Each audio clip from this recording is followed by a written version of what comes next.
اعوذ باللہ من الشیطان الرجیم، بسم اللہ الرحمن الرحیم۔ ہماری آج کی گفتگو کا موضوع حجاب و پردے میں اسلام کی سنجیدگی ہے۔ اسلام کی نظر میں خاندان اور گھرانہ انتہائی اہمیت کا حامل ہے۔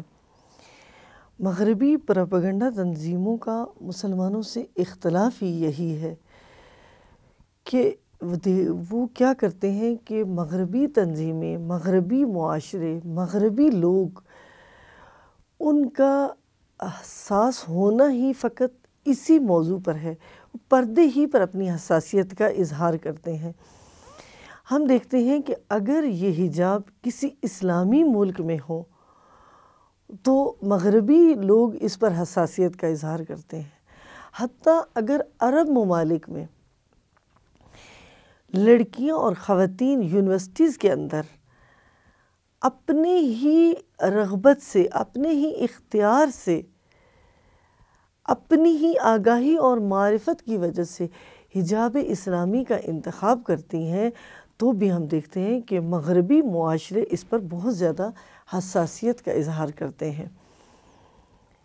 اسی طرح سے خود ان کے اپنے سکولز میں، خود ان کی اپنی یونیورسٹیز میں، ان کی اپنی ہی لڑکیاں کے جو ان کے ہی ملک کی باشندہ ہیں، اگر وہ بھی حجاب اسلامی کا لحاظ رکھتی ہیں، حجاب کر کے اسکولوں میں آتی ہیں، تو وہ اس پر بھی بہت زیادہ حساسیت کا اظہار کرتے ہیں۔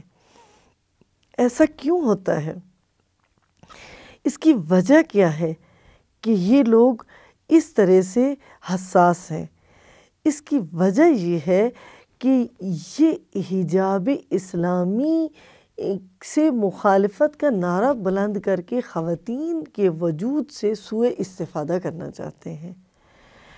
ہم دیکھتے ہیں کہ حتیٰ اگر سیاسی پارٹیوں میں، سیاسی اجتماع میں، کہیں بھی کسی بھی جگہ پر اگر لڑکیاں باحجاب ہوں تو ان کے لیے بہت مشکل بن جاتی ہے، اور یہ حساسیت کا اظہار کرتے ہیں۔ نہ صرف حساسیت کا اظہار، بلکہ اگر دیکھیں ہم تو یہ سیاسی پارٹیوں میں اگر کسی نے پردہ کیا ہوا ہو تو یہ ایک دفعہ آسمان سر پہ اٹھا لیتے ہیں۔ بس یہ اس طرح کا کیوں کرتے ہیں؟ اور اس اختلاف کی وجہ کیا ہے؟ اس اختلاف کی وجہ یہ ہے کہ یہ خواتین کے حقوق کو پامال کر رہے ہیں، جبکہ مغربی پروپیگنڈا مشینریاں جو ہیں، مغربی میڈیا جو ہے، غیر اسلامی میڈیا جو ہے، وہ بھی اسی چیز کی آواز بلند کرتا ہے اور اسی چیز کی فریاد بلند کرتا ہے کہ اسلام نے خواتین کے حقوق کو پامال کر دیا ہے۔ اس کی مثال اگر یوں دوں تو ابھی چند دن پہلے ایک کلپ دکھایا جا رہا تھا کہ جس میں یہ دکھایا جا رہا تھا کہ پاکستان کے اندر خواتین کے حجاب پر انہوں نے کہا ہے کہ اگر لڑکیاں اسکولوں میں اور یونیورسٹیز میں حجاب کا خیال رکھیں گی تو 5% ان کو نمبر اضافی دیے جائیں گے۔ اس کے اوپر میں نے دیکھا، مجھے اتنی حیرت ہوئی کہ ایک خاتون ہی جو پروگرام کو اجرا کر رہی تھی، وہی خاتون اس قدر احتجاج کر رہی تھی کہ یہ کیا طریقہ ہے؟ یعنی آپ حجاب کو، اس کا کہنا یہ تھا کہ آپ حجاب کو خواتین پر مسلط کرنا چاہتے ہیں۔ وہ یہ کہہ رہی تھی کہ یعنی آپ یہ چاہتے ہیں کہ اگر میں یہ کہنا چاہوں کہ میں مسلمان ہوں تو اس بات کرنے کے لیے مجھے پہلے اپنے سر کو ڈھانپنا پڑے گا، جبکہ اصلاً اس کا سر بالکل ننگا تھا۔ یعنی میرے لیے یہ حیرت کا مقام تھا کہ ایک خاتون ہو کے بالکل اپنے حقوق کو سمجھ نہیں رہی۔ اگر ہم ایران اسلامی میں طاغوت کے دور کی، شاہی دور کی، شہنشاہیت کے دور کی مثال لیں تو اس زمانے میں بھی اسی طرح سے ہوتا تھا۔ خواتین کو اندازہ ہی نہیں تھا۔ لوگ خاتون کے حقوق کا نعرہ بلند کر کے کیا کرتے تھے کہ لڑکیوں کو ایک آئیڈیل لڑکی کے طور پہ پیش کرتے تھے، اس کا نام ایک آئیڈیل لڑکی رکھتے تھے کہ جو بے حجاب ہوتی تھی۔ لیکن اس کی آڑ میں کرتے کیا تھے کہ اسی لڑکی کو اس گھر کے پاکیزہ اور محبت سے بھرپور ماحول سے نکال کر باہر کی آلودگی اور کیچڑ والے گندے ماحول میں لا کر ڈال دیتے تھے۔ اب ہم دیکھیں کہ آیا یہ خوبصورت ہے یا وہ خوبصورت ہے جو اسلام نے کہا ہے؟ اسی طرح سے ہم دیکھتے ہیں کہ مغربی معاشرے جو اتنا چیخ و پکار کرتے ہیں حقوق نسواں، حقوق نسواں، اسلام میں حقوق نسواں پامال کیے جاتے ہیں، ایران اسلامی میں حقوق نسواں کو پامال کیا جا رہا ہے، خواتین پر پابندی لگا دی گئی ہے، اس طرح کے نعرے بلند کرتے ہیں۔ لیکن ہم دیکھتے ہیں کہ اگر خود امریکہ کی ہم مثال لیں تو وہاں کے معاشرے میں ہم دیکھتے ہیں کہ آئے دن خواتین کے حقوق کو کس طرح سے پامال کیا جا رہا ہے، خواتین کی عزت کو کس طرح سے روندا جا رہا ہے۔ آئے دن پتہ چلتا ہے کہ ایک خاتون کو کسی صدر کا، کسی اور شخصیت کا آئیڈیل بنا کر پیش کرتے ہیں اور اس کے بعد ان کے کردار کی دھجیاں اڑا کر رکھ دیتے ہیں، اخبارات و جرائد و میڈیا ہر طرح کا اس قدر اس خاتون کے کردار پر گندگی اور کیچڑ اچھالتے ہیں۔ اور جبکہ یہ صدر، یہ جو صاحب مقام شخص ہے، یہ جو صاحب ثروت شخص ہے، اس نے خاتون کو آزادی کے نام پر دولت کی حوث میں، دولت کا جھانسا دے کے اس کو کہا کہ میں تمہیں عزت دوں گا۔ کہاں گئی اس کی عزت؟ کہاں رہ گئی اس کی عزت؟ اس کی عزت و ارزش کی تو دھجیاں اڑ کر رہ گئیں جب اخبارات میں اس طرح سے اس کو کردار کو اچھالا گیا۔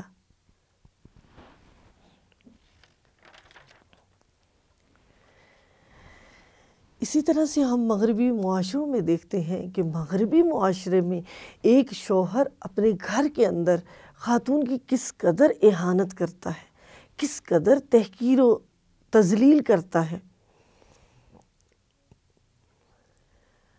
اسلام نے کتنا خوبصورت اس کے مقابلے میں کتنا سنجیدہ نظام دیا ہے۔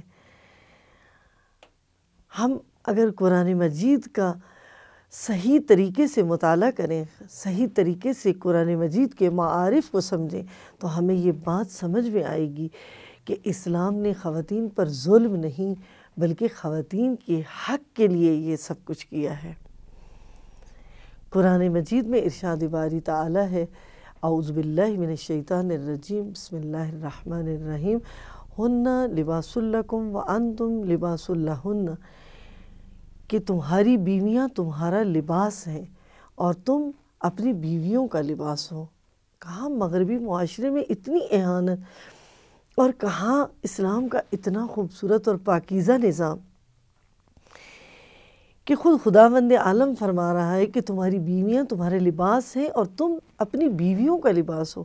جس طرح سے لباس انسان کے عیوب کو چھپا لیتا ہے، انسان کے جسم پہ موجود جتنے بھی عیب ہیں ان پہ پردہ ڈال دیتا ہے، ان کو چھپا لیتا ہے، ان کو لوگوں پہ ظاہر نہیں ہونے دیتا، تو اسی طرح سے خداوند متعال نے کہا ہے کہ میاں اور بیوی کو بھی ایک دوسرے کا لباس ہونا چاہیے، کہ اگر بیوی کے اندر کوئی عیب ہے، کسی قسم کی کوئی کمی ہے، کوئی کوتاہی ہے، کوئی غلطی اس سے سرزد ہو گئی ہے، کسی چیز کے بارے میں اسے علم نہیں ہے، تو مرد کو اجازت نہیں دی کہ اس کی کمیوں اور کوتاہیوں کی لسٹ لوگوں کے سامنے پیش کر دے، بلکہ مرد کو کہا ہے کہ اپنی بیوی کے عیبوں کو اسی طرح سے چھپاؤ جس طرح سے لباس انسان کے بدن کے عیبوں کو چھپا لیتا ہے۔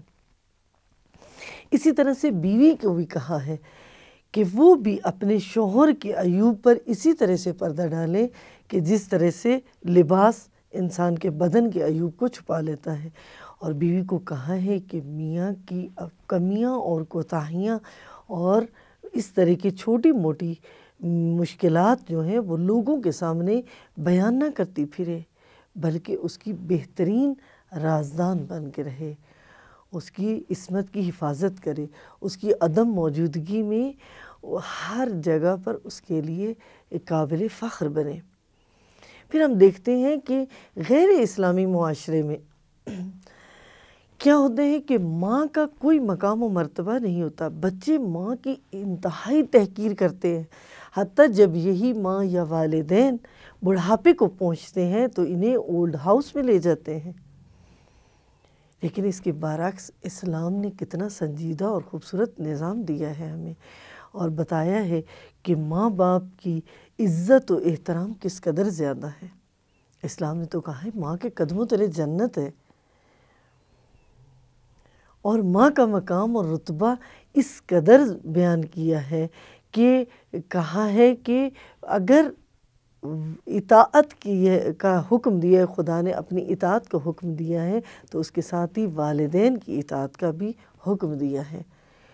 حتیٰ یہاں تک کہہ دیا کہ اگر والدین تمہیں کچھ بھی کہیں تو ان کے سامنے کبھی بھی بے احترامی نہ کرنا۔ حتیٰ اتنا چھوٹا لفظ کہا غصے میں آ کے کبھی انہیں اف تک نہ کہنا۔ اتنا پاکیزہ اور سنجیدہ نظام اسلام نے دیا ہے۔ پھر اسلام نے خاتون کی تکلیفوں کا ذکر کیا ہے قرآن مجید میں، کہا ہے کہ حمل کے دوران خاتون تکلیفوں پہ تکلیفیں اٹھاتی ہے، اس کے حقوق کا اس قدر خیال کیا ہے، خاتون کو اس قدر اہمیت دی ہے کہ اس کی چھوٹی سے چھوٹی اور بڑی سے بڑی تکلیف اور ارزش کا خیال رکھا ہے۔ لیکن یہ ہم ہی ہیں کہ جنہیں اسلام کے احکامات کی سمجھ نہیں آتی۔ پروردگار عالم نے جو خالق ہے خاتون اور مرد کا، اس نے جو قوانین بتائے ہیں ہمیں ان کی سمجھ نہیں آتی۔ تو پروردگار عالم سے دعا ہے کہ پروردگار عالم ہمیں اپنے ان اصولوں کی حکمتوں کو سمجھنے کی توفیق عطا فرمائے۔ وصلی اللہ علی محمد وآلہ الطیبین الطاہرین۔